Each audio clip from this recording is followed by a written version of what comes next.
Good morning, everybody. I'm Sam Albrecht with the Office of Regulatory Oversight and the Division of Housing, working with Donnie Featherman on the building codes and standards and the implementation of Senate Bill 25-002. Welcome to our Technical Advisory Committee meeting. We will go through the same overview slides that we've always done, and then we'll jump into this content of the agenda of the meeting and the content of the meeting. And we will post this recording and the slide deck for anybody that is not able to make it here today. With that, I'm going to share my slide deck.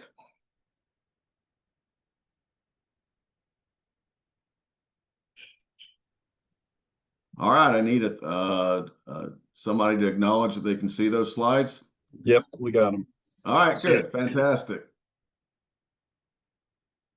So here's the agenda for the day. We're gonna, excuse me, talk about some of the ground rules for the public. We'll go over the resourced slide deck also, so that you know where we are basing our discussions around.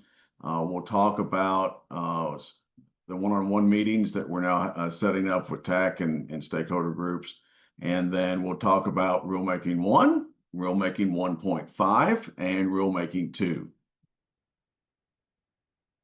I do want to acknowledge that we have some special guests that we invited as we start talking about Rulemaking 2. We'll work through Rulemaking 1 and 1.5 just as quick as we can, and then we'll go into the Rulemaking 2. Basic ground rules for the public, and this is not that big of a group. We should have plenty of time for everybody to make comments and participate. We do appreciate your participation. We recommend typing questions into the chat or raising your hand if you would like. I have some co-hosts with me that will draw my attention to people that have raised their hands, or if there's questions in the meeting chat. So we do give priority on conversations if we start running short on time to TAC members, but please, everybody that is in the room is able to participate. If you have any thoughts after the meeting that you would like to be addressed, then send those comments to me at that address, sam.albrecht@state.co.us. So this is that resource page I talked about. So we are talking about the implementation of Senate Bill 25-002, which is regional building codes for factory-built structures. And then we also put in the reference to the statute that guides the program on factory-built structures for the state of Colorado. That's Colorado Revised Statute 2432-3301 to 3329. There is also a hot link to our current administrative rules, and that's what the TAC does. We are actually talking about changes to the administrative rules to implement 25-002. So it's important to note that we are looking at those actual rules to further implement the statutory changes from 002. Also, a couple other reference links down there: Building Codes and Standards website link, and the Technical Advisory Committee website link. So one-on-one meetings with DOH, sorry. We have started scheduling one-on-one meetings with every TAC member. There's 19 TAC members and some of the other stakeholder groups and stakeholder parties. And to really take a look at implementing, to hear what's on your mind. We've had 3 or 4 of these meetings already. We've got some more already on the books, but we will be reaching out to all TAC members one-on-one in order to, get your expertise and get your input on the rulemaking process to date and how you'd like to see it moving forward, and really start generating some good conversations in these TAC meetings. We appreciate your time for setting up those with us and participating in those with us. We know that you are volunteers, and we do appreciate your time not only at the regular TAC meetings, but these one-on-one sessions we're planning also. So rulemaking one, this is where we spent some time actually looking at implementing the business entity installer registration and certification piece. We worked on those for a while. Those final draft rules were filed on September 30th with the Secretary of State, and then November 4th is our public rulemaking and public hearing on those rules with consideration by the State Housing Board for adopting. Once that's done, then December 10th, we'll publish those rules, and December 31st will be the effective date of those rules. And as I mentioned, the next slide, that's bottom part of that slide, looks at everything that we talked about the business entity for installers. We took the opportunity to clean up some other language in that installer section regarding what happens when an installer can't complete an installation. We clarified some expiration of the documents that are required to be an installer. And then we also put in a change that came out of the last legislative session regarding single exits in certain multifamily structures. And so we put that in there, and then we tweaked the installer certifications for multifamily structures. And then we clarified again business entities that have qualified certified installers. So that takes us to rulemaking 1.5. We kind of rolled this out the last meeting as we started talking about what next we could do. We were going to try to do everything in rulemaking 2, but rulemaking 1 went so well, we thought we'd just add a 1.5. That's what we're calling this the next one. We want to start looking very seriously at the rules around third-party plan reviews and final approvals. As you know, 002 provided some of that language and statute that allows manufacturers to go straight to construction after a third-party plan review. And we need to take a look at the administrative rules section for that, 4.15 through 4.25. We would like to have a little discussion on that just right after this on this slide. And then Donnie and I and the team will work up a draft for consideration at the next TAC meeting, which I think is the 22nd of October. And then it also allows, we want to also clarify the audit, third-party plan approve process.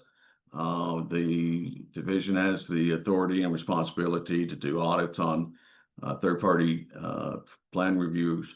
And we want to set up that so it's very clear what our intent is, what our frequency of audit will be, and then the other information around an audit plan. And then just as a footnote, we do need to retain copies of plans in order to create the asset and sales force. So that piece is going to still be the same. But once you get a third-party agency stamp on your plan and go to construction, you will still need to create an asset in Salesforce. And we will need a copy of the plans that you are building to, so that when we do our inspections on site, when it comes to Colorado or is installed in Colorado, that we have a set of plans to take a look at it. With that said, I would like to just see if anybody has any questions, thoughts, or concerns on the third-party plan reviews and final approvals to help us that might guide us on our red line draft. With that, I'm going to stop sharing just a second so I can see everybody. Dean, you've got your hands up? Yeah, so question about the third-party plans review process. Does this rulemaking also include the qualifications for third-party plans reviewers? And what are those qualifications? We do have in our current administrative rules, the qualifications, the manufacturer has to select and provide details on their third-party agencies that are doing their plan reviews for them. So yes, we will take a look at that and clarify that if we need to, but I believe that's already in the rules. Is that right, Donnie? No, Donnie, you muted. Trying to look for the section in rule, but there is qualifications in there already for a third party agency. There's three criteria that they have to comply with at a minimum just to apply, and then I think there's some individual items that are in there. It's like A through H or G or something like that. But give me a second. I'll post that rule section of where those qualifications are at. Terrific. And then follow-up question on that, since we're really talking about rulemaking that covers everything from a tiny home to a high-rise multifamily modular building. Are those criteria the same? Because I mean, a single family home or a tiny home, even there's a lot of questions about even what the stamping and signing requirements are for that product as compared to an IBC or more intensive type product. So we do have a gradation here that we probably need to be thinking about. So in the past, we have treated them all the same, Dean. If you have thoughts on how that division or how we might separate that a little better and make approval of the third party agencies a little stronger, we're happy to take a look at that. But currently all manufacturers are required to use a third party already. So we are starting to see, we have seen some of those, all different housing types come through with third party agencies already. I think Wayne, you had your hand up next. Yeah, thanks, Sam. I would just wanted to kind of get some context as it relates to the third party requirement or the third party goals. Is there anything we're kind of working backwards from or a problem specifically that we're trying to solve to help kind of shape what we think this looks like or how it can maybe improve based on legacy implementation? Yeah, and I don't know if it's legacy, but more of just of a general alignment of the way the state of Colorado does business, similar to what we're seeing in other states. And we've heard this from manufacturers for a while that they can start construction with with a third party agency approval of the plans. And so we had actually, if you want to go historically, we had a couple years back a pretty big backlog on internal review of those plans. And so to speed that up, we required manufacturers to submit plans that had been stamped by a third party agency. So that we've tracked progress on that. Our actual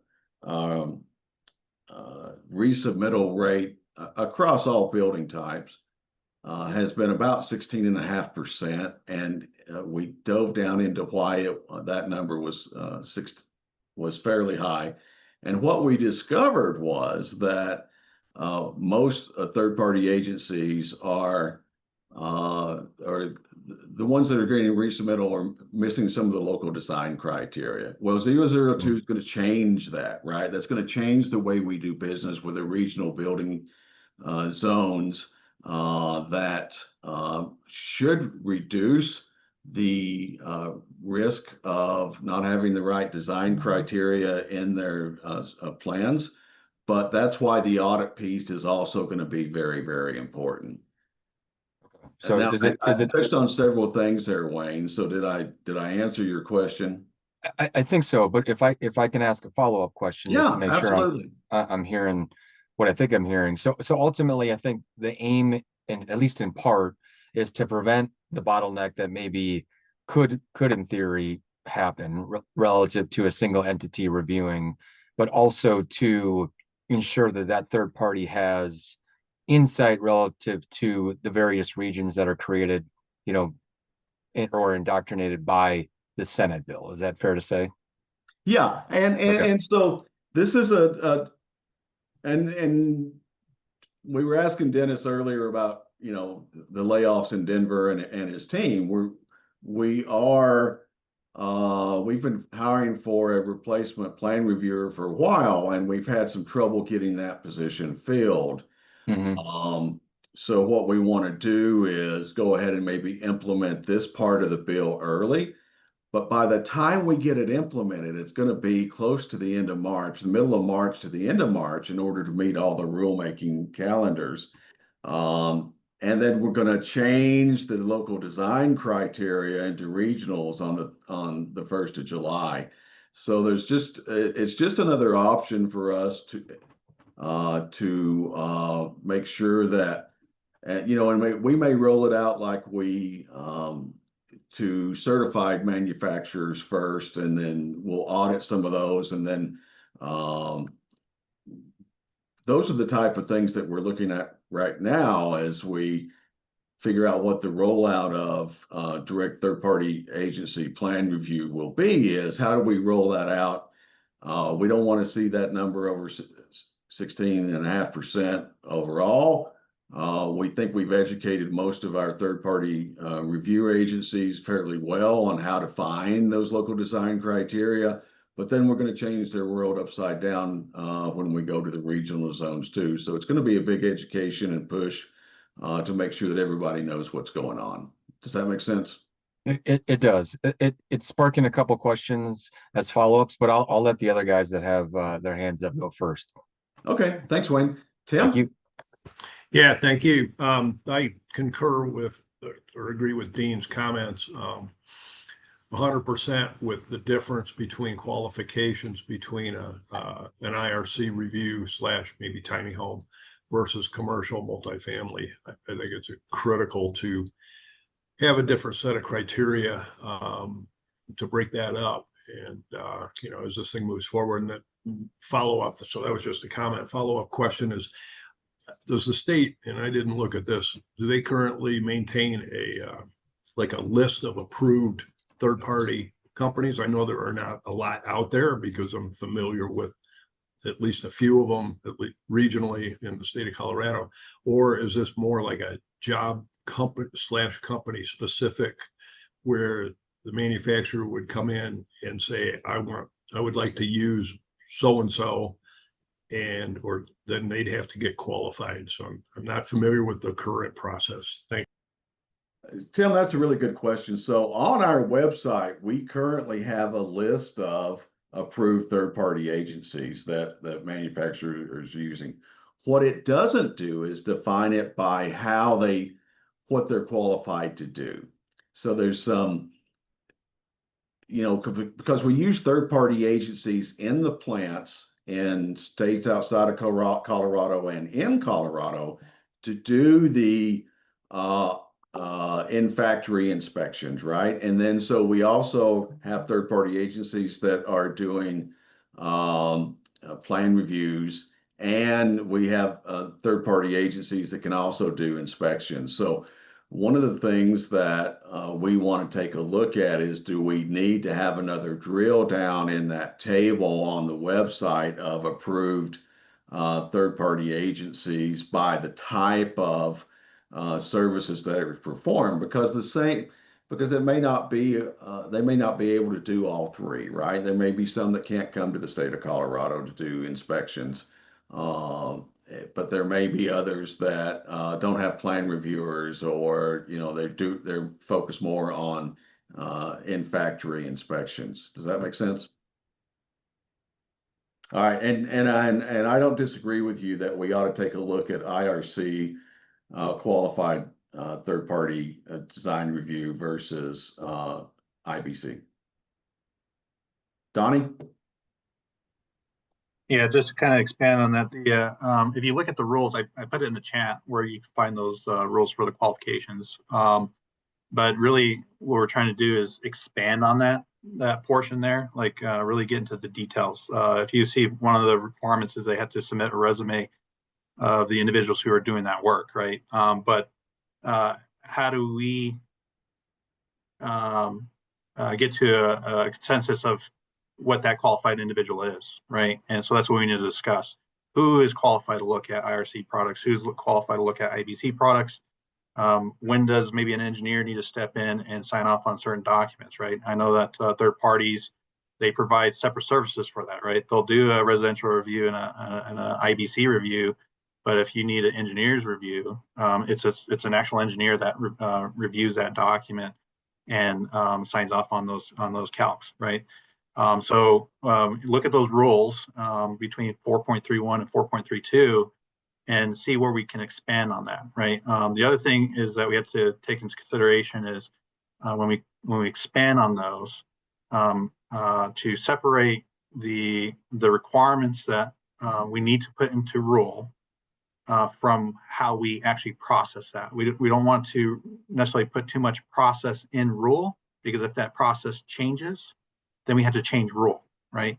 So we want to make sure we separate the two. So if we just say like, hey, these are the qualifications and the requirements for that third-party agency, put that in rule, and then get together and create a process that is consistent across the board to keep that on a separate document that's outside of the rules, but they follow the same principle of what's required in the rule, right? So that's what we really need to do, and I think that's what Sam and I are trying to do here, is just make sure that when we put that process in place, it's at least a consistent of maybe an industry standard way of those qualifications of those individuals, right? That's it. That's all I need. Okay, Donnie, thank you. Yes, great comments there. I think I had Nate next and then Mark, but I think Nate, you may have put your hand down. I'll go real quick. I think I just wanted to give everybody the manufacturer's perspective of, there's, like Sam was saying, there's some very well experienced companies that all the manufacturers use to do their current third-party plan reviews, as well as their in-plant inspections. NTA, Radco are a couple of the big ones. And so from a qualification, like I don't see, at least from a manufacturer standpoint, going away, and having some, small engineering shop get qualified to do plan review just because of the experience level that we all deal with at those agencies right now. And so just so everybody knows, like the manufacturers are using, outfits that have been doing these types of reviews, and they also do them in other states for other states. That's one thing that's missing in Colorado. That's an important point to this conversation, is that we're trying to implement a process for plan review and approval that most other states already have adopted. And so I don't see us going away from those big guys. Thanks, Nate. Mark? Good morning, everyone. This is basically to clarify for Tim. Basically, Tim, with the third-party experience that I had for 19 years, I had to have all three tiers of ICC certifications to do residential, to do commercial, and to do the plan review part. And the tier 3 is the plan review with the accessibility and energy as an extra on there. But we had to have all of our certs through ICC. Now, I guess a clarification for Donnie would be the ICC certifications would be your resume basically for your qualifications, correct? Because you can check the ICC site. I can give you, like some of mine have expired, but I could give you my number and you could look my name up on there and it would give you everything that I have through ICC. Now, there are different certs, like for when I was licensed for Louisiana, North Carolina, California, and stuff like that. They have different criterias, but their certs are available. Would those certs also transfer over for qualifications for Colorado? Yeah, and that's what I'm saying.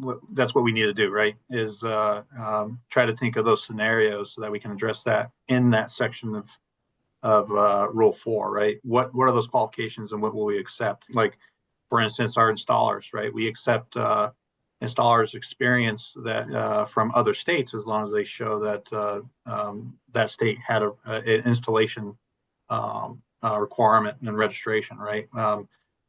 We can take that as an acceptable experience. So if we say like, hey, North Carolina, I know like North Carolina has their own code book, right? And I think Virginia Right. does.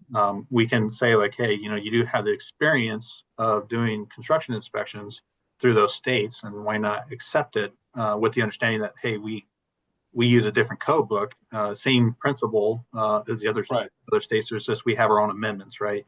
So make sure that you follow those amendments and not those codes, right? It's because you're inspecting to Colorado's codes.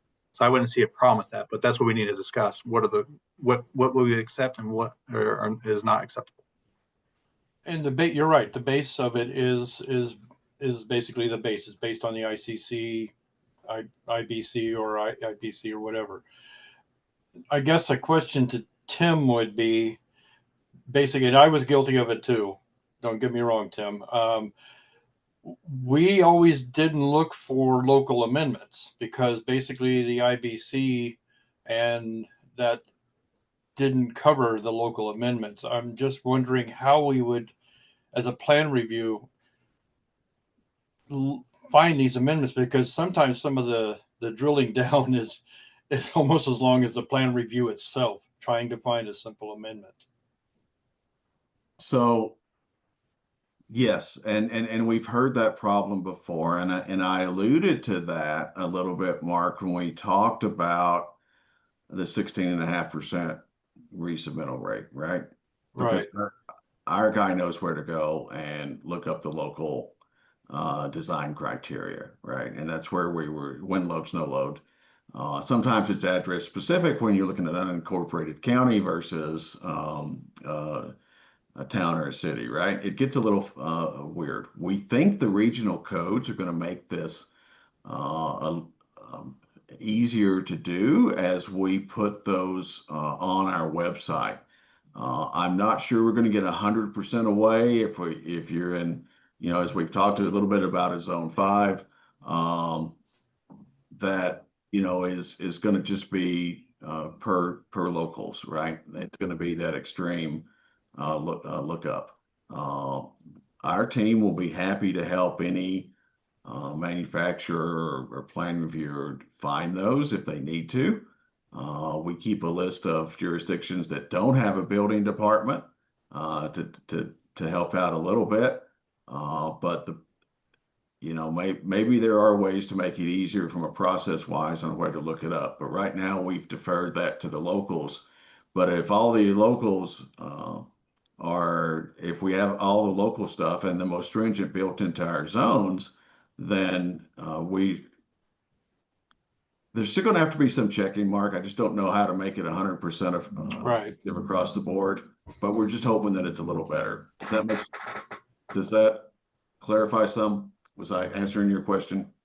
Yeah, but I guess I don't know how to say this, but as thorough as I get on my plan review and stuff, there's still times when I still can't find a local amendment, and it'll pop up and bite me sometimes. And it's not usually a life safety issue. It's usually something to do with, a ordinance that they have.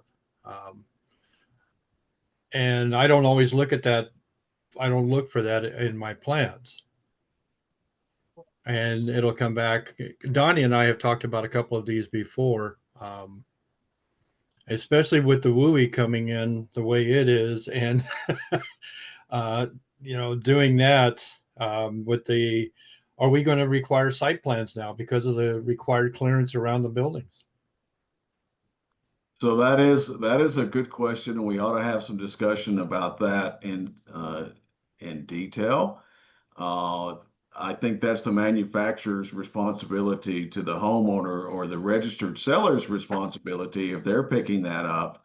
But we are going to, in our plan reviews, not require a site plan, right? That wasn't our intent. That to us, that's more of a permitting thing. So whoever's pulling the permit for that unit, and then remember, we generally send or recommend sending the approved construction plans to the building department so they can start pulling the permit in addition to sending it to us so we can start doing the review. So and we still find local jurisdictions that are trying to push their local amendments where they can't, right? A lot of times we hear jurisdiction wanting to push the 2024 energy codes, or a locally adopted energy ordinance, or a locally adopted something else that is, but and we have to get on the phone with them and tell them that no, we're building the 2021 IRC as we've amended it. That's the unit that you're getting, right? And I don't expect that to stop as we get more people, as we see more and more modular units coming. Donnie, Wayne, I know you were next, but I think Donnie wants to respond, and then we'll come back to you. Yeah, just real quick. So the part on the comment that Mark said about third parties not knowing, state amendments. We kind of have something that's kind of like a catch-all kind of thing, and it's part of the agreement of being an approved third-party agency with the state of Colorado. If you look at Rule 4.33.9. It actually says that if you want to be a third-party agency, you must agree to the following, and one of them is acceptance of construction codes that are adopted by the state. So, not saying that there's not anything or everything should be easy to find. Some things are hard to find, especially with us, especially when we have to look at local design criteria. Sometimes it can't be found, right? But the understanding is that if you are going to be an approved third-party agency working with the state, then you should be following our state amendment. So if you are not able to find that information, then please contact us, and then we can get that information to them, right? So what we can do is kind of just expand on that process as well, right? What those agreements are. And Donnie, you bring up a good point. And going back to Mark's point, we do as much education as we possibly can. When we adopted the Energy Ready, Electric Ready Colorado State Model Code, we educated the heck out of everybody, and we still got plans being submitted without that that were non-compliant. So we had to kick those back. Mo, Wayne, I know I promised to go to you next, but let me go to Mo real quick, and then I'll jump to you. Mo? Yeah, apologies, Wayne, and thank you, Sam. This is the whole point of Senate Bill 2, folks, is to simplify this, not to lower safety, but this is exactly what the bill is trying to address. The lessening of everybody, the burden of everybody having to search for these unique requirements related to modular, to consolidate it all under the statewide program with, of course, local government input, as well as other state agency input, but to all have it under one place, under one roof, so it's easy to find and understand and navigate, right? And if anybody has any questions or concerns about it, they have one entity to have that conversation with. We have to have conversations with local governments, et cetera. That's something that's what we do, right? That's what we specialize in, is having those conversations. We're part of the Department of Local Affairs, right? Communicating, coordinating local governments is what we do every day. And so that will continue. It will get better and stronger through the implementation of this bill, with the feedback from you all, and of course, feedback from other stakeholders. But that's the whole goal of this very bill, is to simplify this process and to coordinate it under one roof. Thanks, Mo. Wayne? All right, so I think I'm repeating a little bit what's been said, especially with the last two gentlemen speaking. But I would just say, from a plan review perspective, right? I think I would like to believe, and hopefully we reach this natural point of, as intended by the Senate bill, right? We are trying to reduce the amount of nooks and crannies and research that needs to go into a plan review relative to the nuance of the various jurisdictions that they might be putting these in. That said, there's also hopefully some a maturation of the design process too, to acknowledge that we are now utilizing these different regions in a way to streamline this process. And I think, as you alluded to already, Sam, like part of that's education, certainly. Part of it is, just the process playing out, and hopefully, ultimately, having less areas that we need to look. But ultimately, it comes down to diligence, both on the designer side, construction side, and certainly enforcement side. So I don't know that anything there is groundbreaking or new. I just would, I guess, enforce and reinforce what's already been said. So my question is, we've alluded to, and we've heard a couple times now, other states. Is there a state that we're using as a blueprint, or a state that we think does it well, to potentially try to glean some feedback or glean some ideas from, as part of this discussion and how we implement our third-party requirements? Yes and no, and let me, every state has its own set of statutes, right? So every state designs their program around their statutes. With that said, we have had serious discussions with some states on how they do things. We've had serious discussions with manufacturers and getting recommendations from states where they think they have a good program. And then we're trying to align that with our those states with our statutes, right? So yes, we are having those discussions. We talked to Virginia. We found out that Virginia sends an audit team out to their manufacturers every other year, and it's unlikely that we're going to be sending our inspectors out of state. So there's some difference, and Virginia's a great state, right? We understand they're a model that's held up by MBI, the Modular Builders Institute, on their processing of modular for within the state. But some things just may not work for us. So we are weighing all those things, Wayne. Yep, absolutely looking and seeing what works. But here's the time now as we look for, I will reemphasize to all my manufacturer partners and all my third-party agencies that may be listening in, please take a look at those rules 415 through 425 and make recommendations to us on how you would see changes in that. The sooner the better, before we put out a draft red line that will align with your knowledge of the way our statute is lined out. I see some stuff in the chat, but I don't think there's any questions. Mike, thanks for that link.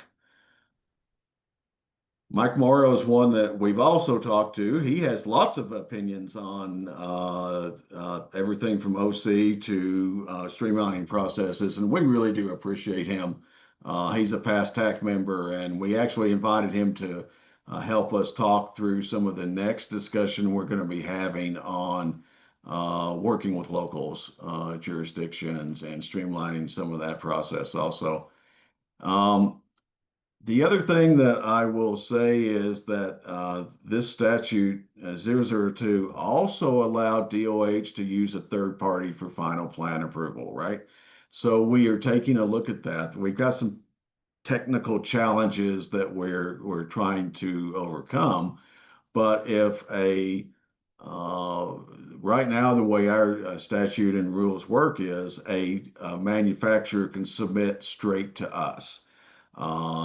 And we will do the plan review, stamp it, and send it back. Now, we might, in the past, we have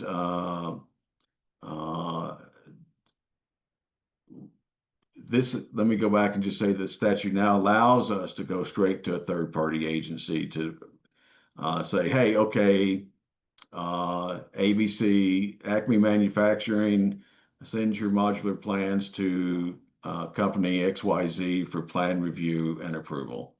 And so we're trying to figure out what that process looks like too. That might work better for the smaller manufacturers that don't have a long-term or of volume enough to do long-term contracts or comprehensive contracts with third-party agencies internally. we're thinking the tiny home folks for sure. And maybe some of the other family built and non-residential manufacturers. Any other comments on that right now?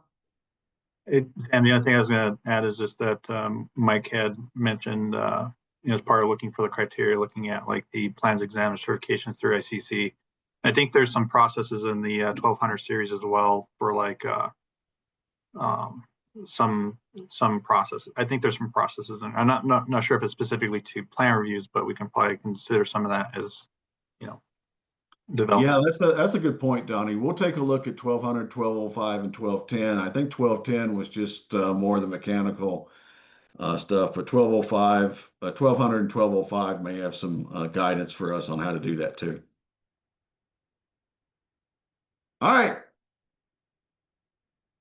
Any other questions on submitting plans straight? You're still going to have to submit plans, and they're still going to have to create assets. Any questions or comments on that? All right, cool. Then we're going to keep pushing. I'm going to go back to sharing my screen.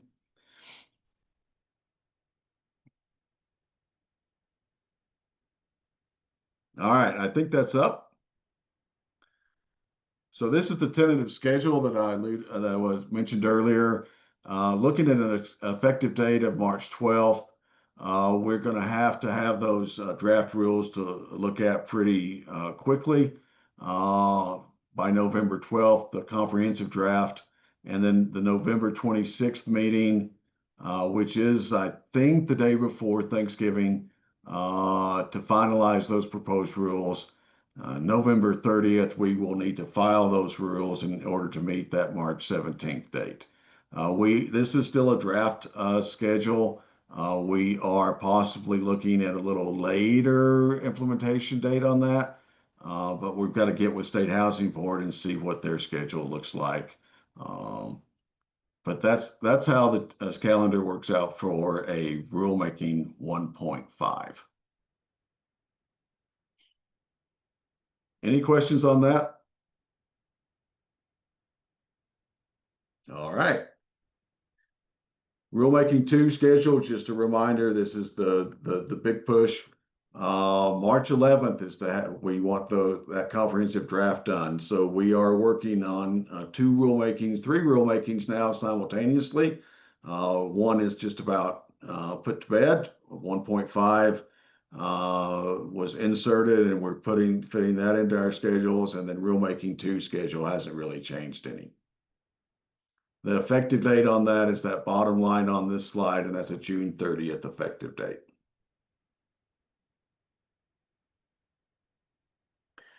As you know, what we've talked about already for rulemaking 2 is the regions and the design criteria and what might work. We do expect to have our code consultant at the next meeting, and we're going to have a pre-meeting with them and kind of go over what we expect and what we've done so far. And they are on contract now, so we've got the green light to start working with them. The other things in this that we are starting to expand on, because they're very important to a successful 002 implementation, is the local government inspections. What's working, what's not working, and how we might be able to do that better. We're going to have some discussion on that in just a moment. The audit process for plan approvals, inspections, seller contracts, and verification of down payment protection. That whole audit process and frequency. If you know of any other states, like I said, we are looking, but if you know any other states that actually publish what their audit process is for all that, please let us know. We're also talking to Housing and Urban Development later today about what they're seeing in other states for HUD code homes. And we're going to take best practices from that group also.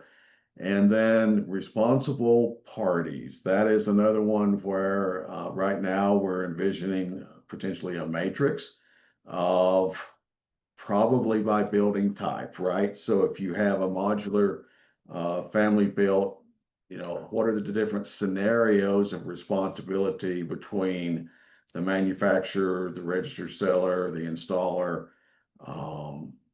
and then the same for a HUD code home, the same for a non-residential, and the same for a multifamily type of responsibility matrix that with all the different scenarios. And if you have thoughts on that or have seen that someplace else, please let us know. Contractor registration and education, we want to talk about that a little bit. We know that in this, and you may know also that in this bill, we are not going to double regulate contractor registration, especially if they're doing, as it relates to on-site development. That we also need to consider on-site finishing of the modular units and how that works with respect to contractor registration and education. If you know of any sources out there for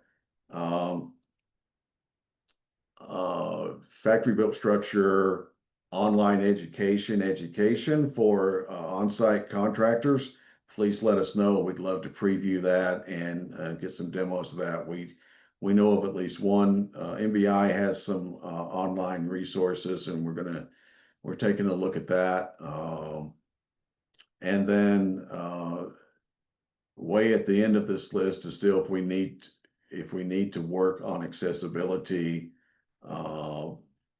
And this goes back to one of the early discussions we had when we spun up the TAC again, was 9-5 versus the IRC and IBC requirements. The IBC requirements to be within one of the last two accessibility requirements, the last two IBC adopted. So it would be the 24 and the 21. We're on 21 right now, so we're okay. But once the 27 is published, then we're going to have to either go into another rulemaking or see if the requirements, it makes sense to move up to another code set. All right, with that said, I don't want to forget the great work that we have done with respect to that local design criteria, wind shear, snow load, wind wildfire risk, the thermal zone, climate zones, the radon mitigation, and the automatic fire sprinkler system. We are continuing to work with that, and I think we're at a good place. We've had some good discussion, and we expect that our contractors will be jumping in with both feet at the next meeting. So with that said, this is new requirements came out of 002. And we wanted to, like I said, we've invited some special guests to join us today. We're really focusing on the local building departments here to help guide us through, and the manufacturers guide us through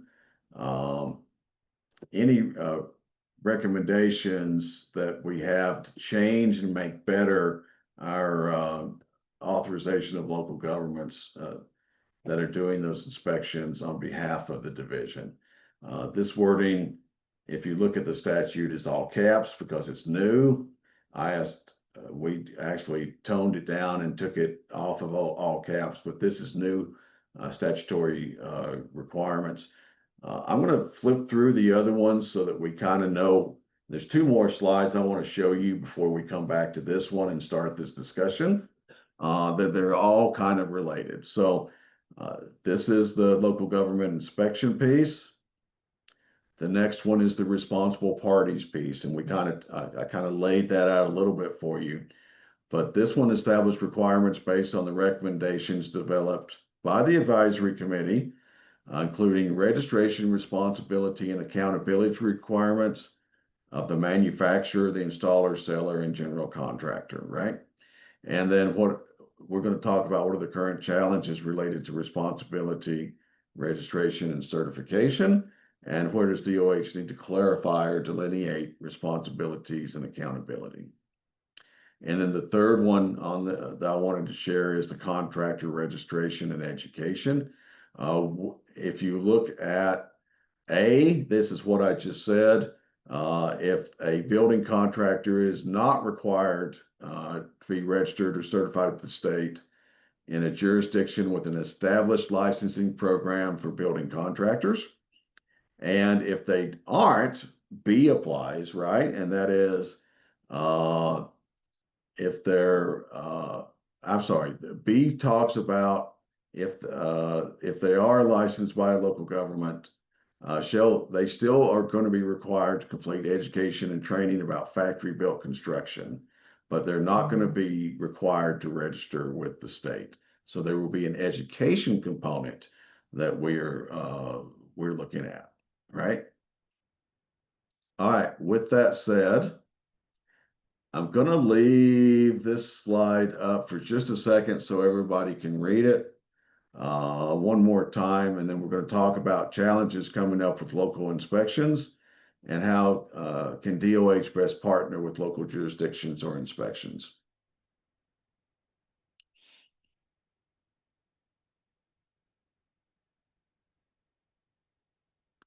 Anybody want, Mo, you got your hand up?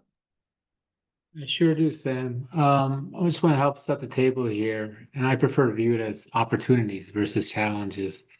As folks know, we partner with local governments to help on the inspection side of things. Of course, in their jurisdictions, well, except for what's going on in some jurisdictions right now with cuts, usually the jurisdictions have more resources and capacity to be able to more effectively and timely get inspections done on our behalf. And so we've got jurisdictions that participate on the installation side of things. We've got jurisdictions that actively participate on the on-site completion side of things. So when those products arrive from the manufacturer and there needs to be work done on site to get those structures completed, they assist there.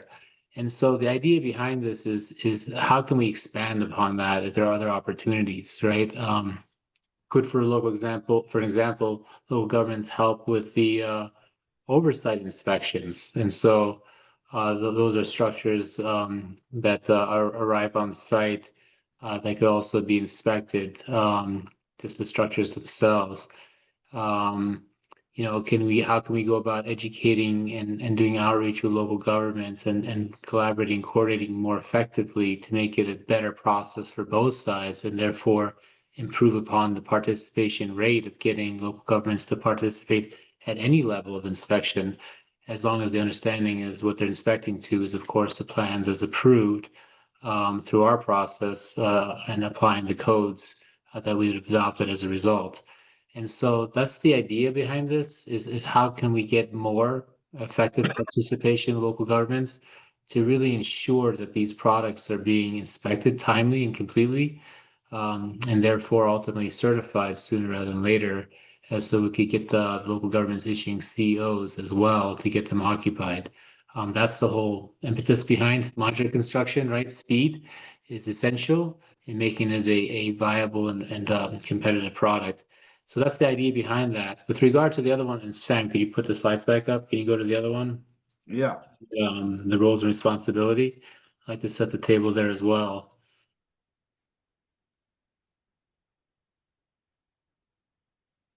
There you go. All right, thank you, Sam. The idea behind this is, for years, I'm sure it predated before I ever arrived in 2017 at DOLA.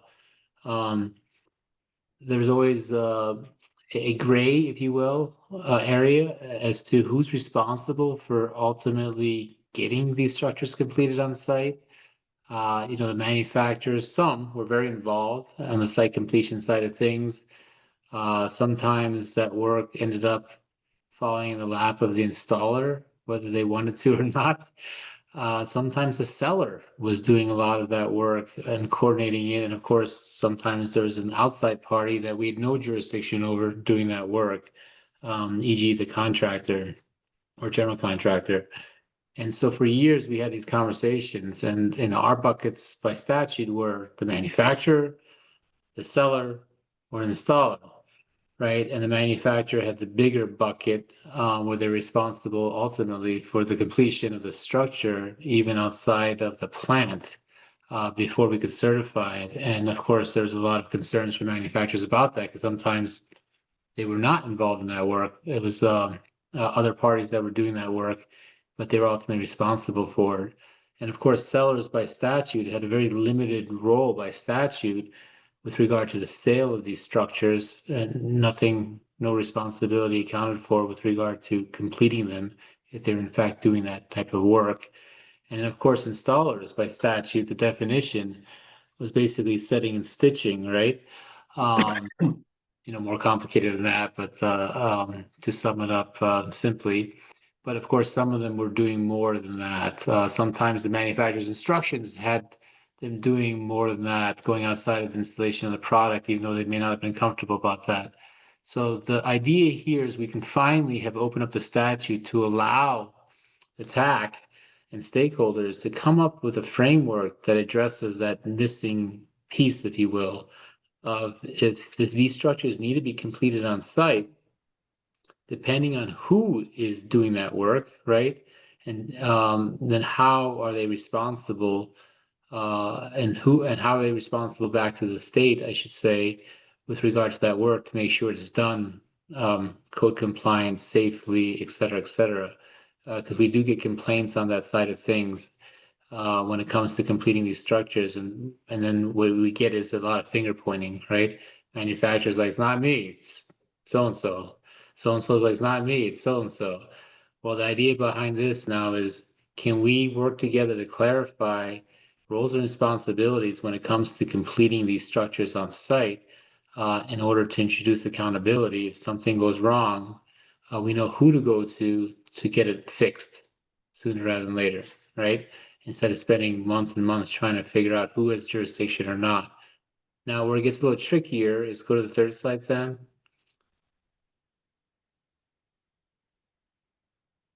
There you go. Because ultimately, what we're trying to get to is this: the contractor, right, who's completing this work. This contractor could be the manufacturer. This contractor could be the seller. This contractor could be the installer, or it could be just somebody completely none of the three, right? But ultimately, how do we go about ensuring accountability and oversight over that individual or that entity? Now, if they are regulated as a contractor by the local government, then we will not be double regulating them, right? So they would not be regulated through the state program. What we would have to is come up with a process and coordinating with local governments to ensure that that happens effectively through, of course, the local government. Now, the local government does not require a contractor to be regulated to do modular construction.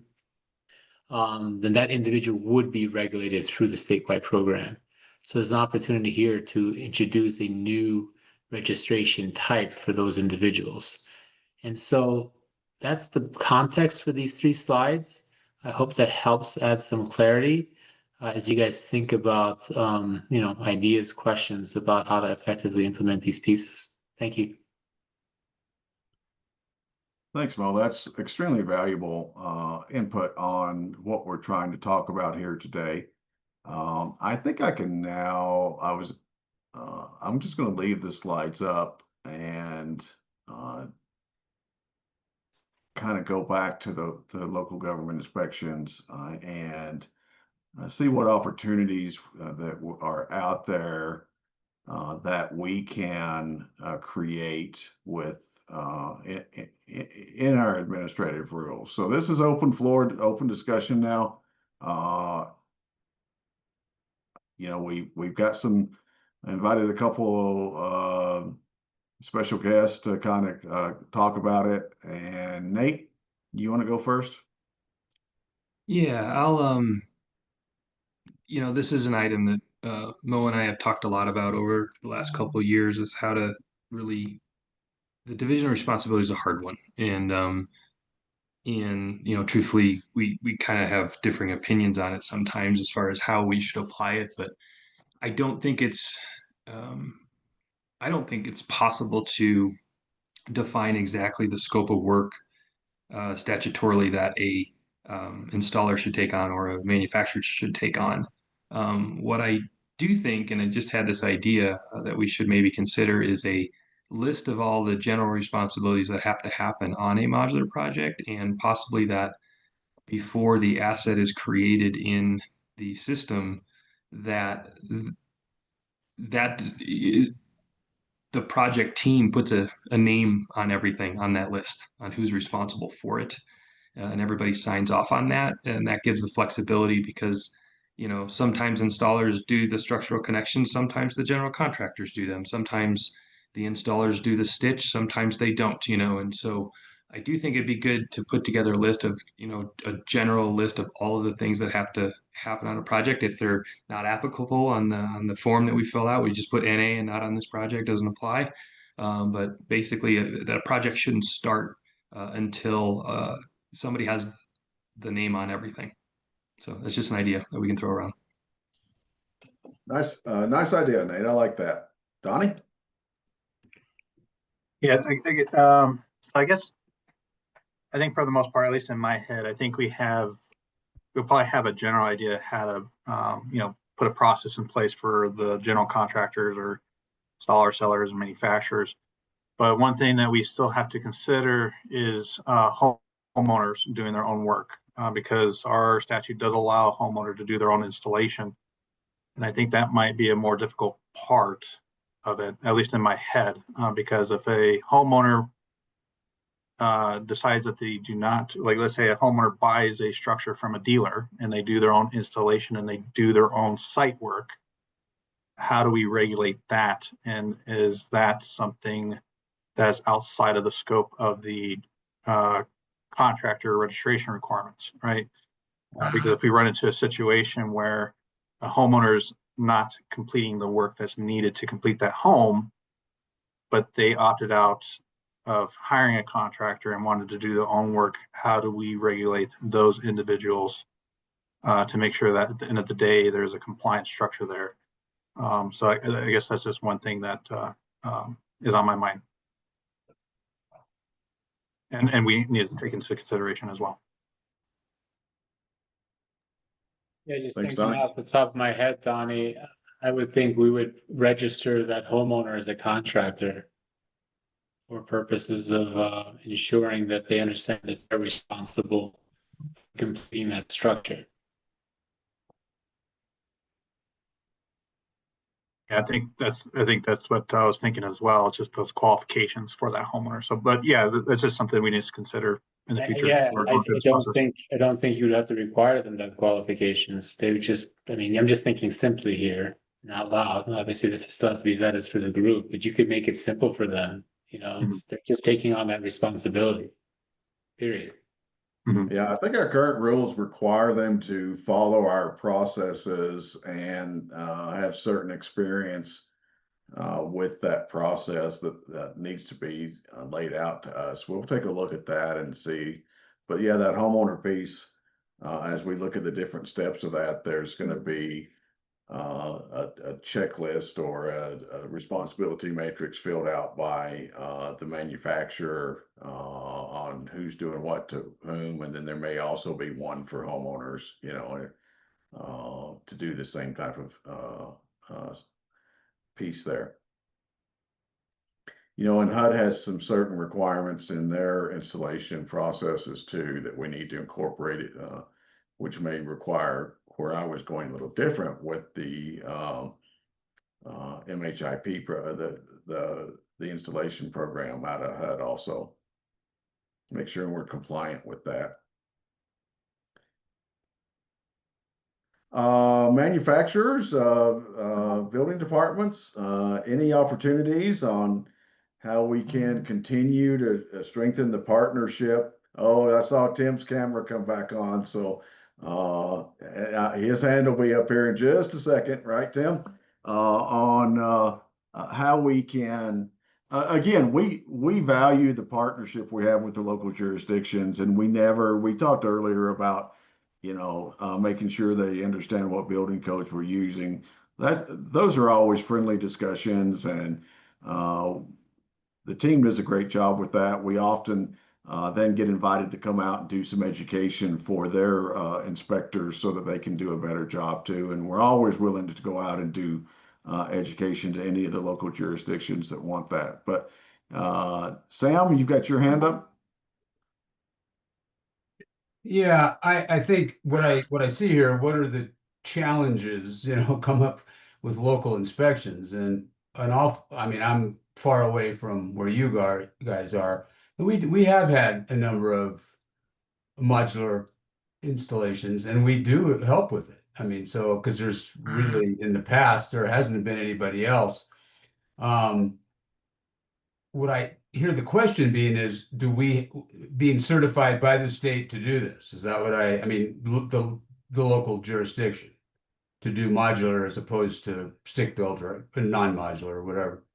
I mean, I have one right now in my plan review that's built somewhere that's going to evidently come under truck sometime. I don't know. We do look at them and always have sort of because for local stuff. I mean, the site, there's all kinds of things that happen. And generally there's no problem working with whoever is the contractor, of record to get that done. But are you talking about an actual certification created by the state for local jurisdictions to do this? I mean, what are we trying to come up with here? Well, what we've heard about in the past a little bit now, is often some confusion or reluctance to sign off on the OSC form. And then in the other side of that is that we have, especially for the multifamily projects, where the city is the developer, the city is buying a unit. We show up and trying to figure out who's going to do what. So a couple years ago, we actually put a requirement in there, excuse me, that any multifamily projects required a pre-meeting with the manufacturer, the developer, local jurisdiction, local government if they were a partner, the installer, and our team to all get together and let's talk about this project. We haven't seen very many of those pre-meetings occur. We think that would help alleviate some of that. But what we don't want to do is to have a modular project show up and it's not clear on who's doing what, right? And so we're happy to expand that a little bit. I made some notes on what you just mentioned also about coordination and the plan review process too. Yeah, and I don't, I mean, they come into the, I see it in my plan reviews.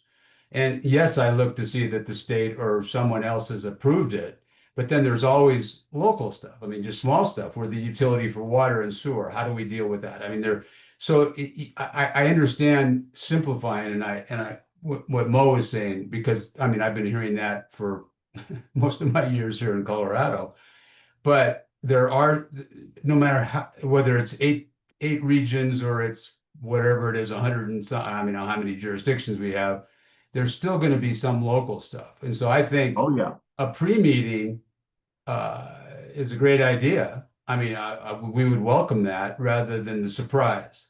And what I heard in past, and everybody seems a lot more on board now, was, well, the state's approved it, so you can't say anything. And I kind of went, well, wait a second. I mean, we're the ones that's going to be dealing with it for years or COing it and putting our name on it, personally or jurisdictionally. So we kind of have to care and kind of have to look at some of this stuff and be sure that it's okay. I tell the story, I've told it before, about a preschool when I first got here. And the stairs were like 5'11", that was the headroom. And the guy that installed it told me that, well, it's for children. I said, whoa, we're going to have to fix that. So, I mean, so there are things that happen that only we see on site.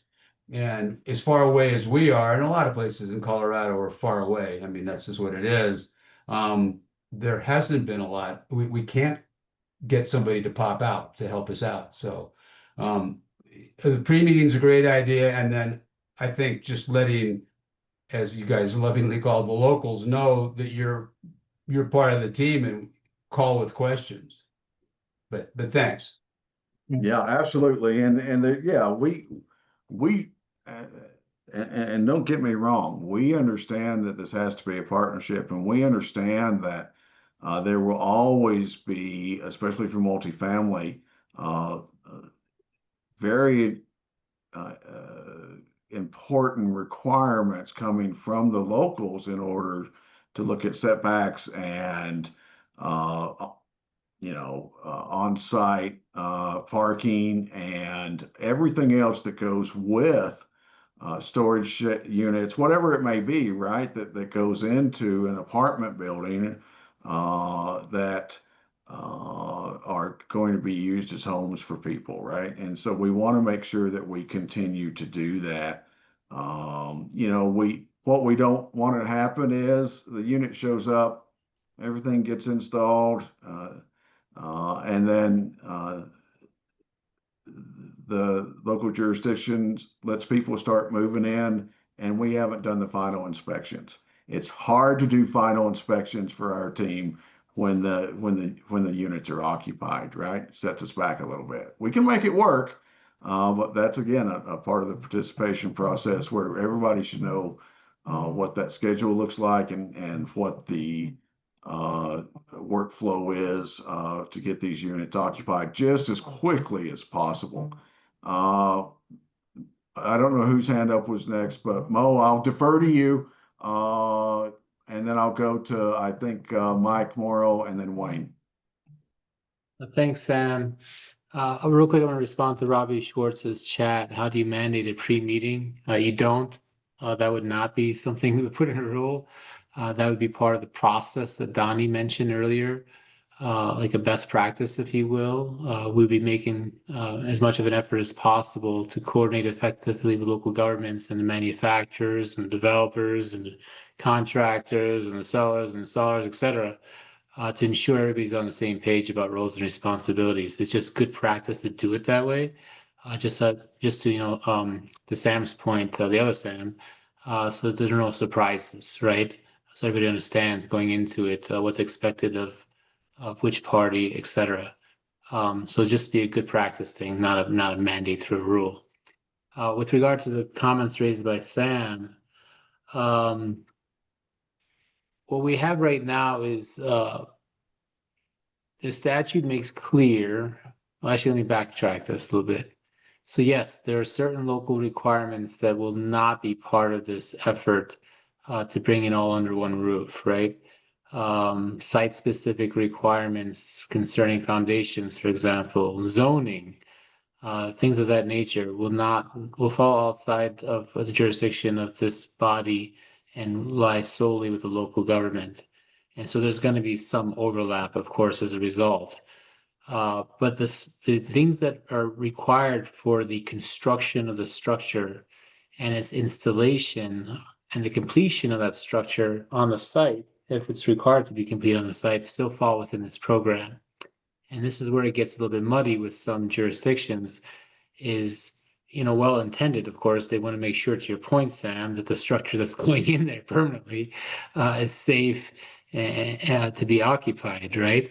But that has to be done through the statewide program, so there isn't an element of confusion inserted into the process, and unnecessary finger pointing.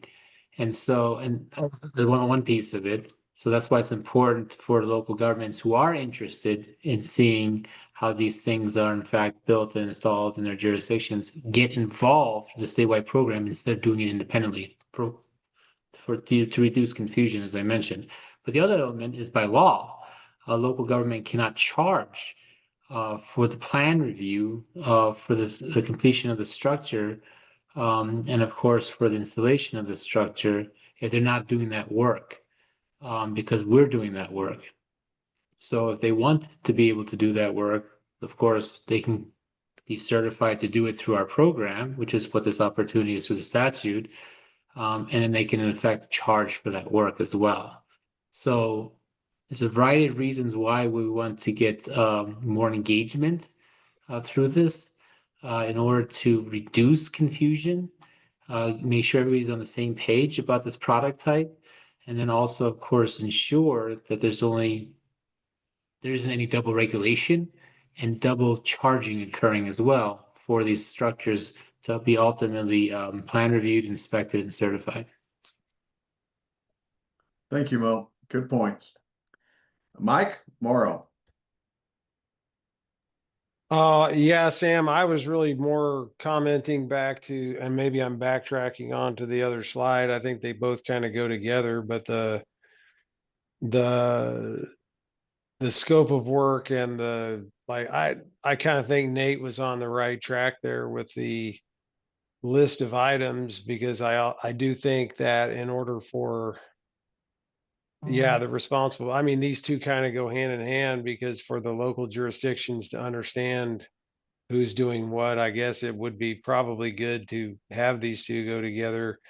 I think the biggest thing, though, to figure out when we talk about the finger pointing and who's doing what is really that it's how do you determine responsibility, right? And I think that that's always been a problem, because you kind of have the transactional responsibility, which I would say is where the conflict always comes from, because you have a homeowner or an owner or somebody on site that is paid or contracted with somebody to do something. And then there's kind of it's difficult to track back who, is it the responsibility of the person that is like Nate said, the list of stuff that you list out, I think, you could have various contractors listed who are doing that, but ultimately, if the homeowner has contracted for one person, let's say it's the seller to do, 20 of the 30 things, then ultimately,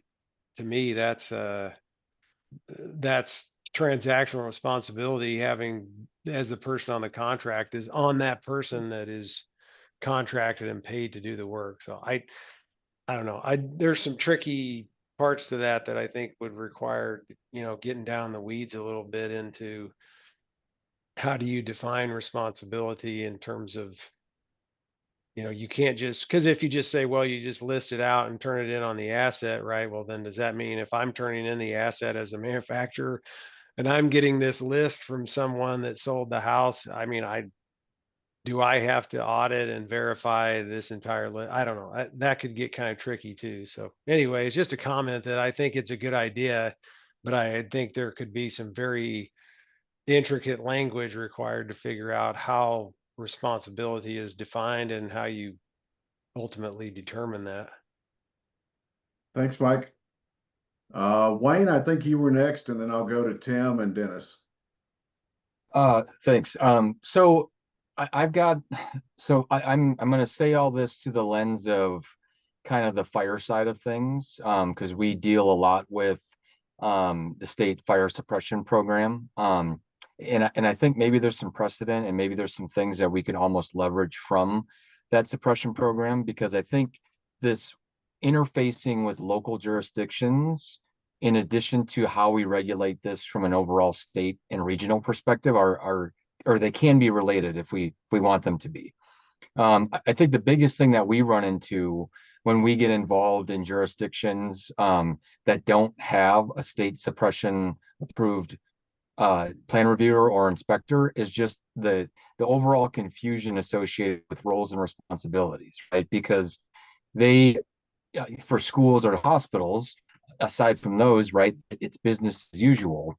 However, where we are working in a remote jurisdiction where we need to get brought in because that local jurisdiction doesn't have that certification, it kind of creates this weird dynamic of, okay, well, are we plan reviewers or inspectors? I think if we set those rules on a state level as to what that certification requirement is, I think that will help trickle down what the roles and responsibilities are from a local perspective. And I think that can help improve that relationship and that dialogue through education on how that all works. And I'll drop a link in on the chat here for those that aren't familiar with the state suppression program, but I do think that there is, to a certain extent, there's some things here that we're working through that at least partially addressed. Thanks, Wayne. Yeah, please send me any comments or drop anything in the chat that you can. Tim Pate, then Dennis Schultz, then I think it was Matt, then Donnie. Yeah, That's thank the order you. I'm going now. A couple of comments from Broomfield. My experience here, I've got very little experience with the new units for single family. I do have some experience, not for multifamily, but commercial. And with the commercial, it's a little different because the state doesn't do the inspections of the installation of those. The locals have to do that. I was reminded of that from Donnie and Sam a couple of weeks ago on a project I'm working on. But with that being said, I like the idea of kind of creating a list to be able to help guide the locals in terms of expectations in a matrix of the state is doing this and the locals need to do this. And we've had some, there could be issues with really site-built items that have run into on some of the ones we've done for single family, like adding a deck with stairs and covered patio or a roof cover or something like that, and which would, be part of the local permit, which would include the foundation. And a couple of those things that come up is like if you build a deck with stairs, we're supposed to be the ones doing it. And if you got a stair, that's adjacent to an existing window on the unit, that's got to get changed out to safety glazing. When that's built in the factory, the manufacturer doesn't know what's going on out in the field with a deck or where stairs are. So that's an example. Or if you've got a full basement for a house and the furnace and the water heater come with the unit, and then it's installed, I guess, by the manufacturer out in the field, but then the AHJ is responsible for how that all works. Do you got a floor drain? Do you got a combustion air venting? And so I can see, those issues of needing help from requiring a pre-planning or a pre-con meeting on a multifamily. I would love to see that as an actual rule. I require those pre-con meetings on all site-built projects, any commercial project, multifamily or new commercial, and it goes a long ways helping the contractor understand process locals. So there's just some of my comments, but I think it'd be really important to have just a checklist or a matrix of breakdown of responsibilities between the state. Thank you. Thanks, Tim. Dennis? Yep. Just going to give you some local, Dennis Schultz, City of Denver. Homeowner, just to help Donnie out, we have a 40-question homeowner exam that we give, and it's an open book. It's based on IRC. It's not easy, but that's similar to IRC certification so that the homeowner gets licensed to do their own work. So that's one thing we do here. On the pre-construction meetings, we require them just like Tim does on any ComCons or ResCons, not mechanical, electrical, plumbing, but we do have a pre-construction meeting that gets set as soon as the permit is issued. It sets there pending, and we won't do any inspections until the pre-construction meeting gets completed. And that's just to go out and lay out the same thing. It's like roles and responsibilities, and we have all these other agencies that want to take a bite at you for trees or homeless or whoever we're working with, the other agencies. So we explain all that in our pre-construction meeting, but that's maybe one thing that you could set up or some type of framework you could go with. Thanks, Dennis. Matt? Yeah, and I have a lot of experience with it in the different jurisdictions and different states and whatnot. And I think the pre-planning meeting is very important.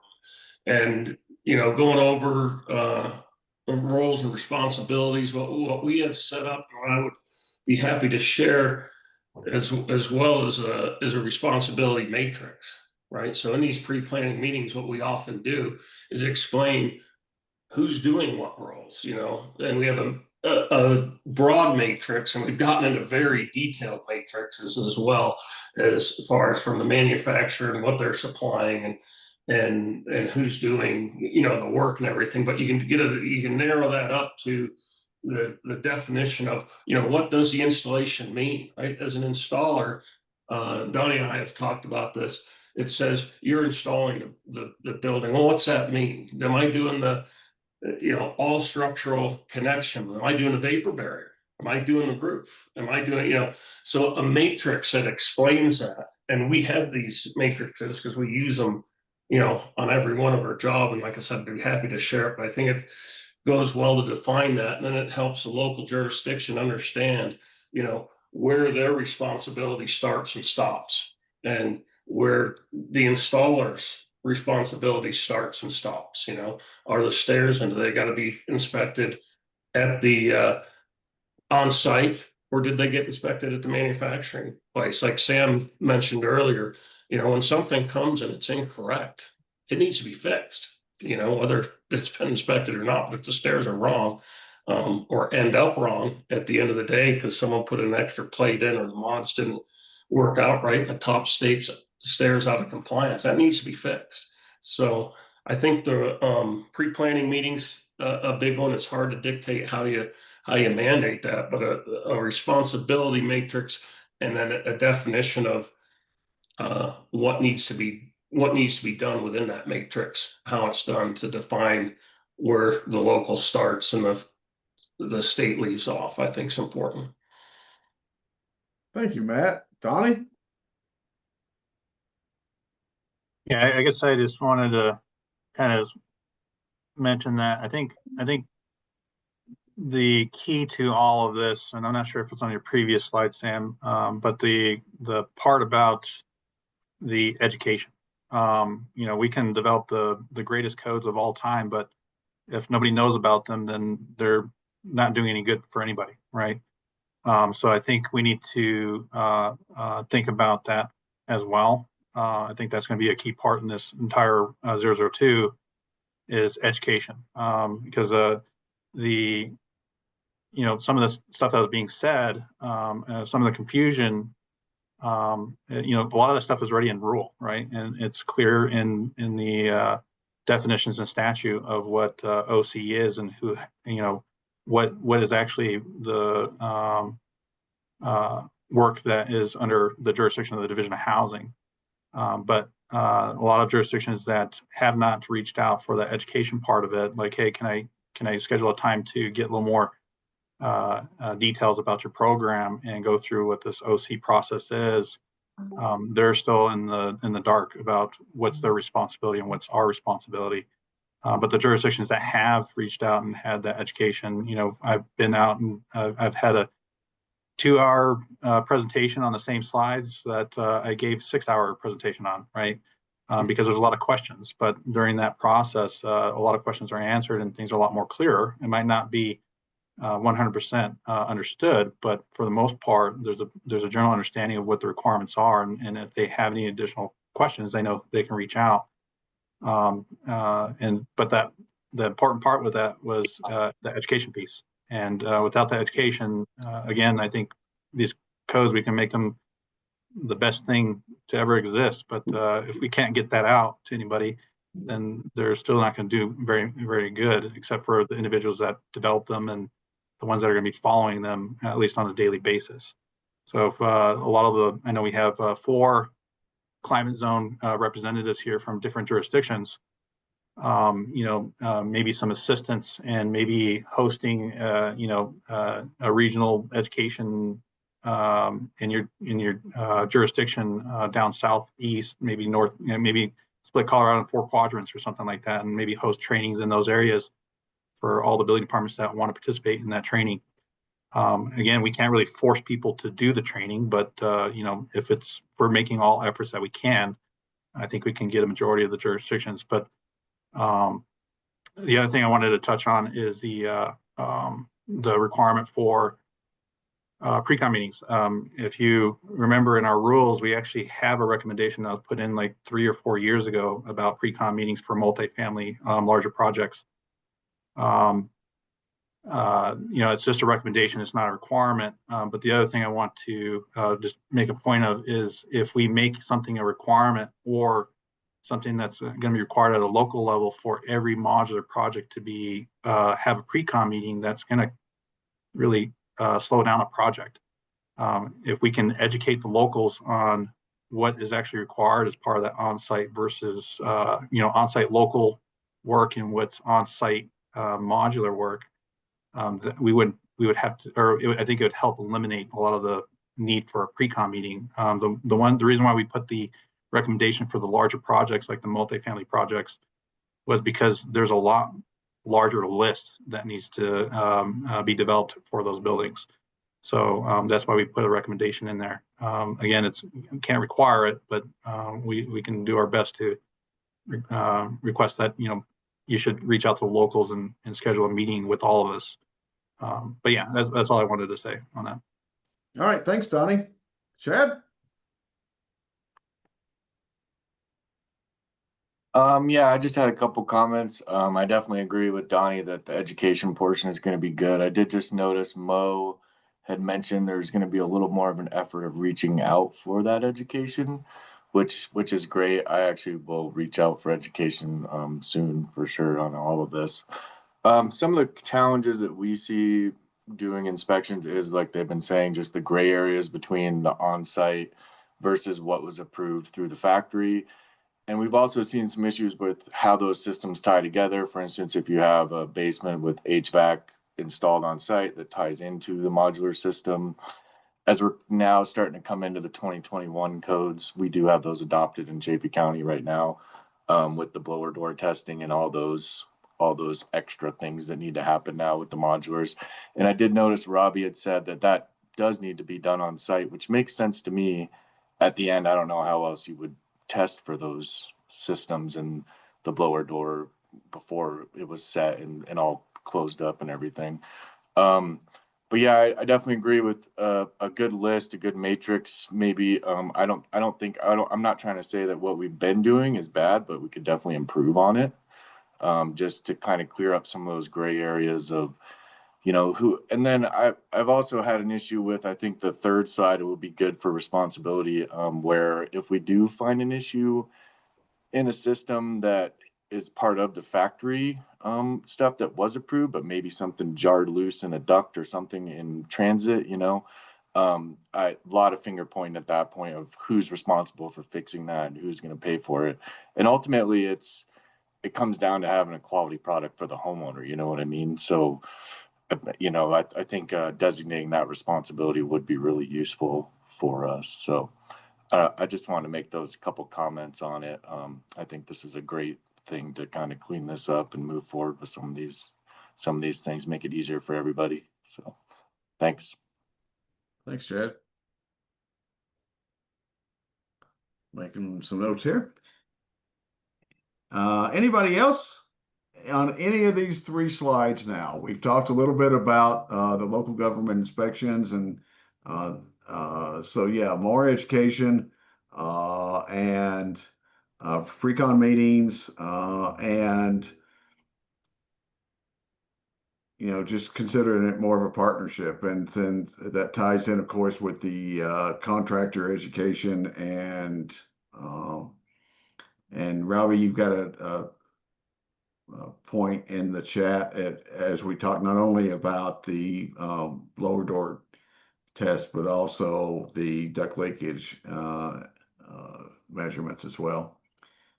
And then responsible parties, I think everybody wants that, right? And so it's really nice that this bill is in the development of this bill. There was a effort made to reach out to all the stakeholder groups and say, how can we make this program better? And that's what we're all trying to do, and that's what I think we're really starting to see. What have we learned from the past that we can make things go forward, right? And so I think that as we work on these matrices of responsibilities and the education piece of it, I think we're going to get to where we need to be.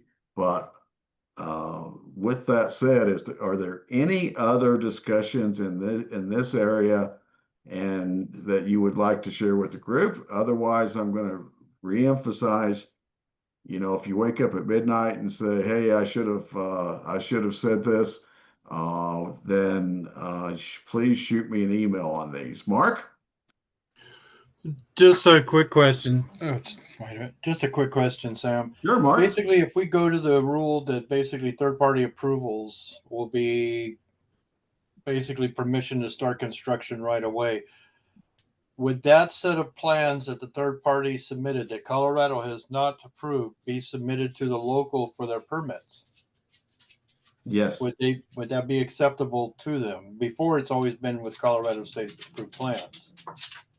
Yeah, the way we would see it is that would be the final construction plan, and you can submit that to the local jurisdiction. Donnie? Yeah, I guess just for clarification, I don't think we can require them to accept them for the permit because they still regulate their own permit process. But Yeah, right. we can like we have in the past with our current process, or at least the prior to October, when we required everything to be submitted to third party for approval, is that we asked locals to work with the division on the approved set, the final approved set, to still issue permits for site work. So I don't think we can require the locals to accept those as approvals, but it's really up to them. We could say like, hey, we've allowed them to continue construction with those. If you would work with us on accepting those as the approved plans, at least the ones that are not final approval.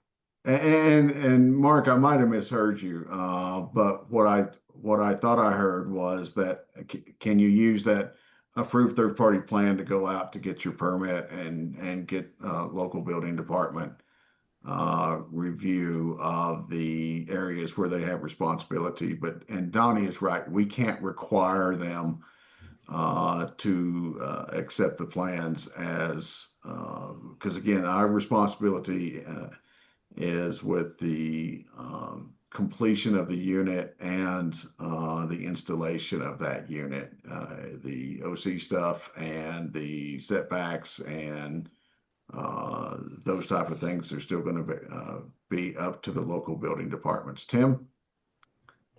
Yeah, thanks. I just wanted to clarify that question, I guess, and you answered the question from a state standpoint. Yep. But I think then the other answer would come from the local jurisdiction to say, you bet, you can bring it in, or in Broomfield, no, you can't, as an example, without having that state. So I'm not sure if that kind of aligns with that question. Yeah, I did have. And that's what I was asking, Tim, is basically once this rule goes into effect, then the third party does stamp that, since there's not a state approval stamp on there anymore. Can I have my dealer or whoever bring those plans to you at that point? And where are you going to accept them? Yeah, so I guess that's what I was going to say next, Mark. So if we don't, let's say through our development, we say like, hey, if you qualify as a certified third party who can do final approval on our behalf, probably have to put something in place on how they stamp that, so that locals know like, hey, this is a final approved third party plan and not just not waiting for a state stamp, right? So I guess the question could be answered two ways. If it's a uncertified third party or something like that, somebody who's not qualified to do final approval, then we can't force the locals to accept that as part of their permit process, and because they're waiting for a final approval. But also have a process in place for those individual third-party agencies who are certified to do final approval, to have something in place for the locals to recognize this is a final approval versus just a normal third-party preliminary review. Correct. So Donnie, would we issue maybe a letter to go along with the third party stamp to go with to say that maybe explaining that this is a qualified third agency approval and construction and we've approved construction? Yeah, I think we should probably just create something like a visual representation of a final approval, maybe through the third party or something, because we don't want to create a bottleneck either where we're having to issue a letter for every single third party agency that's approving a plan on our behalf, but maybe some kind of visual, like everybody knows that they see our stamp, they know that's the final approval. Maybe we carry that onto that approved third party agency and say like, hey, here's our template of stamps, approved stamps, modify it with your signature, right? So that when you do stamp these are going to be official state approved final approval plans, right? So something like that. I think if we do something with a form, it's just going to create another bottleneck. And I'll throw this back to the manufacturers. Nate, I'll come to you in just a second. I'll throw this out to the manufacturers. In states where you have third-party agencies already approving your plans for construction, does the state, do any of the states get involved with approving for the local requirements, or is it some other process because they've never done it the way that we've done it in the past, and we just have to back up our process to an education and supplemental documents to go with the plans to the state agencies who are going to be looking for a state stamp and are no longer going to see a state stamp? Well, can I go? Yep, Mark. Nate, go ahead, and then I'll go back to Mark. Okay, so there's a couple of things I think we're blurring right now. One is that we're talking about third-party approval, right? So that is a state approval, provided by a third party. Obviously, they're authorized by the state to do that and represent that. And I think Donnie's idea of giving them a state stamp, maybe it says, third party on the bottom or something like that, and their name of it, the name of the authorized third party that did it. But that becomes just the normal final stamping. So to Mark's question, yeah, that's the final stamp. There's nothing more coming. That is the state approved plan set at that point in time. And so I think that needs to kind of be very clear, is that we're not we're talking about third parties being able to approve on behalf of the state. So.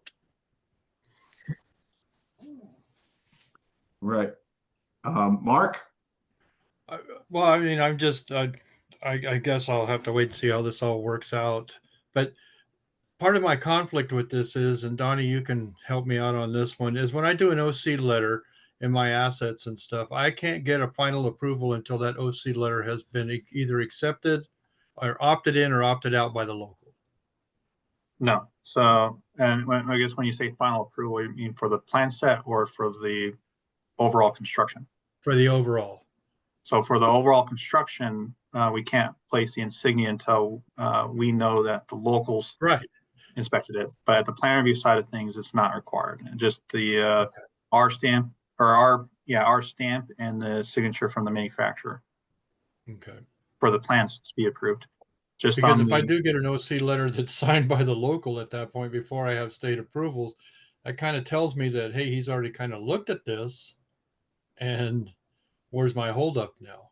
Yeah. So the thing is, the reason why the process is the manufacturer signs it and then we sign it for final approval is so that they don't send it to the locals and then they sign off on it and then we change it.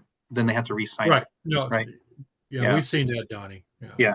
We've run into that when we went from AC to OC on a couple projects. But yeah, that's the intent, that the final approval for the plan just needs a manufacturer's QC rep and us to sign it. And then at the site, if the local signed it, that they're going to do the inspection, that we get some kind of verification from them that they've actually looked at it right before we do our insignia placement. And that's the same thing that the certified manufacturers look for too. If the only thing that's needed as an OC is that they got verification that those items were looked at before they place insignias.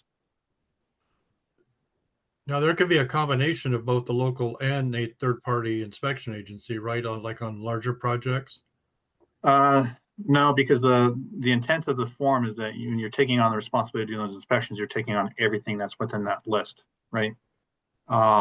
And so if they are going to accept it, they're looking at everything. If they're going to defer it, then it goes to the third party. The only time that there might be something like that would be, at least currently, would be when there is a fire suppression system that needs to be completed on site, because that currently it's a deferred item to the locals, right? But everything else, construction-wise, typically they're taking it all. Nitpicking out of it, saying like, I'll take the staircase and the fire penetrations, but somebody else has to do the plumbing and all that other stuff, right? It gets confusing at that point because then you have to track, And it multiple does. parties' inspection records. Yeah. All right, thanks. What if that OC letter concept got rolled into the responsibility matrix? And on that responsibility matrix, Yeah. you also had who was responsible for inspection each item.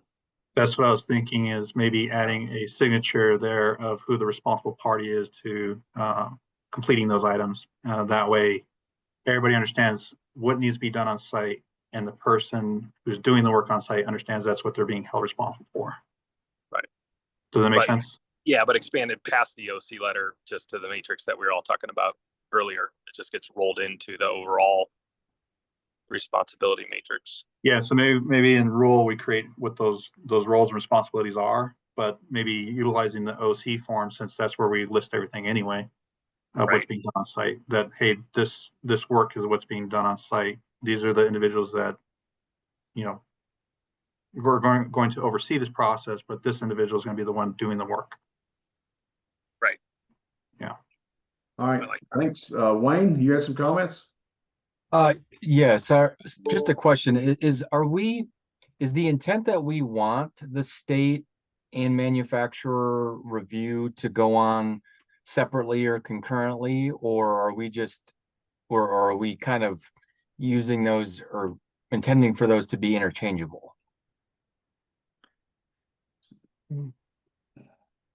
And I guess to let you, while you noodle on that, the reason I'm asking that is, again, and I apologize, I keep referencing the state suppression program, but that program, as an example, identifies a certification number for those that meet the qualifications, right? So it becomes less onerous on whether or not it's an institution such as the state versus local or manufacturer, and it puts the impetus on the qualifications of the individual. And if that individual meets those credentials, then it's okay, then it's approved, so long as that person has the requisite certification to do whatever said scope of work is.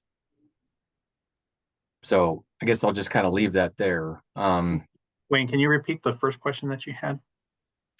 So I guess I was asking, is the intent to have state and manufacturer sign off, if you will, or are we trying to, right? Or is the intention to kind of use those synonymous with one another, that it's one or the other?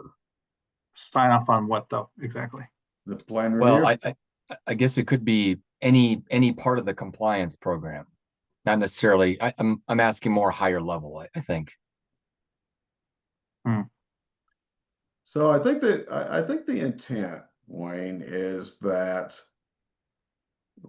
the old process was not old, but old. The older process has been manufacturer develops some construction drawings, send it to a third party for plan review. And then once it is approved by the third party, sent to us for another review.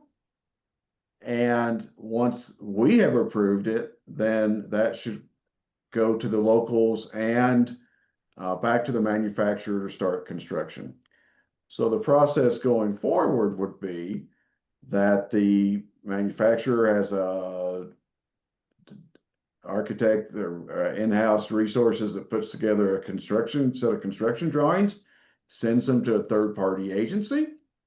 The third-party agency is the final approval of that set of construction drawings, and then it can go to the local jurisdiction, and it can be create an asset in our system so that we have a record of the final construction drawings. Does that Sure. make sense? Okay. Yeah. So you're not saying that it has to go through the state. You're just saying that it has to be approved, whether that is state or third party. And then it gets recorded as approved prior to or in concert with going to local. Right? Yeah. Okay. So all I'm saying is that potentially to streamline that, right? Since the intent is to not have a third party and the state, right? We could potentially regulate that on an individual basis based on certification numbers. And again, I'm just using the state suppression program as an example to document that so that we're not creating, the burden is with the reviewer, or the burden is with that person assigned with that credential for that particular project, which then gets implemented as part of the inspection process, presumably too.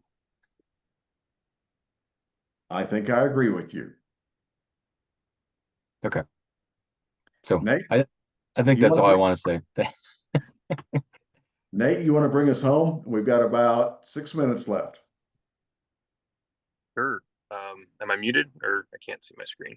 No, I can hear you. Okay. I think the responsibility matrix is a big piece of this, and in listening to Matt talk about, you know, the examples that he's used, I think at the state level it needs to be the broader version that Matt talked about versus like the down in the weeds, you know, 400 items long type version. Helps everybody know what who's responsible for what, but then I think we can also use that same responsibility matrix to also adequately explain who inspects what out in the field. And so I think there's the possibility of rolling in the responsibility matrix to the OC letter. That just kind of is a high level document for everyone to reference and find out what their responsibilities are in the project. So I think we made some good progress today. I think so too, Nate. Thank you. All right, so the next meeting is October 2nd and October 22nd. I apologize. We'll have Shooms Coda online to kind of start going back to those regional zones a little bit. We'll continue this discussion also just to check back in with everybody. And then, of course, really pushing forward on rulemaking 1.5.